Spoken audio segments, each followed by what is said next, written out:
جب آدمی نیکی کا ارادہ کرتا ہے، ابھی نیکی کی نہیں، نیکی کا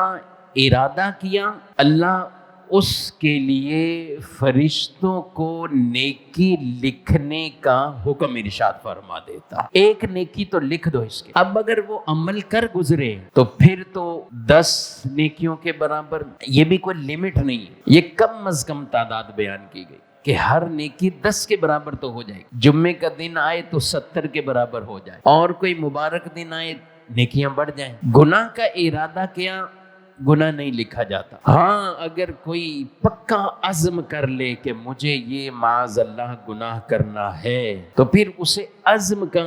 گناہ ملے گا، گناہوں کی طرف وہ جائے ہی نہ، سوچے ہی نہ۔ لیکن گناہ کے معاملے میں پھر بھی اللہ رب العالمین اسے موقع دیتا ہے، مہلت دیتا ہے، فرماتا ہے فرشتوں سے کہ ابھی ٹھہر جاؤ، ہو سکے نہ کرے، ہو سکے نہ کرے، ہو سکے اب کر گزرے، تو اس گناہ پر گناہ جو لکھ دیا جاتا ہے، پھر بھی اللہ فوراً عذاب نہیں دیتا، ورنہ اگر اللہ گناہوں پر گرفت فرمائے،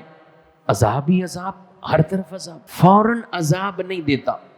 سزا میں مبتلا بھی نہیں کرتا، پھر مہلت دیتا کہ بھول ہو گئی اس سے، اب بھی اگر توبہ کر لے گا تو میرے رحمت کے دروازے کھلے ہوئے ہیں، میں اس کے گناہوں کو معاف فرما دوں گا۔